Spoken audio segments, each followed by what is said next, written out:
আপনি বুঝাবেন না আমার গালি দিবেন, এটা তো হবে না রে ভাই। আপনার বোঝান যে কেন আমি হিসাব চাইতে পারবো না। আমি তো গড্ডার লেগে প্রভাবে ভেসে যাক এরকম দল চাই না, আমি একটা নতুন ধরনের দল চাই।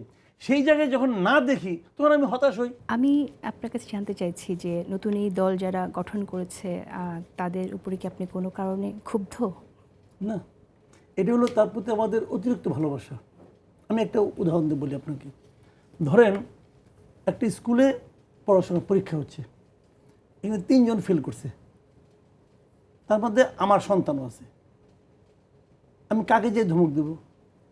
আমার সন্তানকে। কারণ তোমাকে নিয়ে আমার প্রত্যাশা বেশি।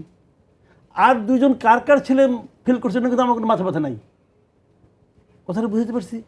এই দলকে আমি মনে করি আমাদের দল, আমাদের ছেলেদের দল, আমাদের ভাইদের দল, আমাদের দল।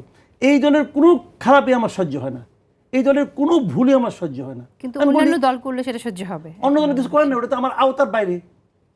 যেমন আমাকে অনেকে জিজ্ঞেস করছে, আপনি ব্যয় নিয়ে প্রশ্ন করছেন, কই আওয়ামী লীগ বিএনপি নিয়ে করেন না? আমি করি না, করছি, একদম যে করি না তা না, করছি 2 দিন, কিন্তু এটা নিয়ে এত মাথা ব্যথা নেই আমার। কেন নাই? যে ওটা তো আমার হিসাবের বাইরে।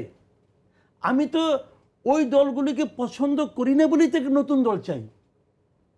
আর যাকে আমি চাই যদি সেও এরকম ঝামেলা করে, তাহলে তো আমি হতাশ হবই। হতাশ হবো না? আমি তো একটা বিকল্প জায়গা খুঁজতেছি, যে যার উপরে আমি ভরসা করব, যাকে আমি ভোট দিতে চাই। আমি তো একটা বিকল্প জায়গা খুঁজতেছি। আমি তো গড্ডার লেগে প্রভাবে ভেসে যাক ওরকম দল চাই না, আমি একটা নতুন ধরনের দল চাই। সেই জায়গায় যখন না দেখি তখন আমি হতাশ হই, তখন আমি ক্ষুব্ধ হই। আমার তার কিছু করার ক্ষমতা নাই। আমি তো ছোট মানুষ, আমি আমার রাগটা প্রকাশ করি। আমার রাগ দেখে যদি ওরা ভাবে তাই তো এই লোকটা রাগ করছে কেন, ঠিক আছে আমি আমাদের চেঞ্জ করি, চেঞ্জ করেন।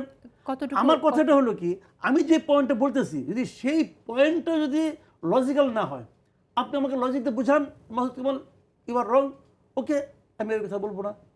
কিন্তু আপনি বুঝাবেন না আমার গালি দিবেন, এটা তো হবে না রে ভাই।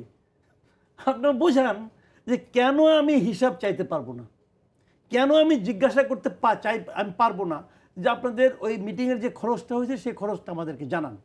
আমি কেন জানতে চাইবো না? আমি চাইবো।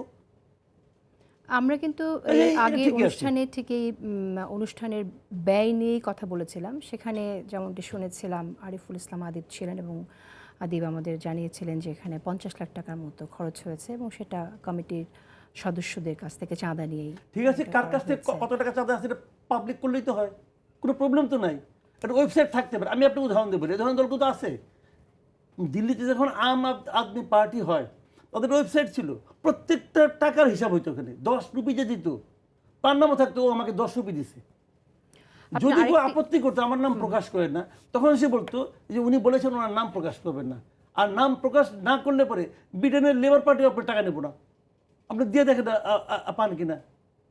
ব্রিটেনের লেবার পার্টিকে আপনি টাকা দিতে চান, আপনি এই শর্তে তারা টাকাটা নেবে, আপনার নাম প্রকাশ করতে হবে।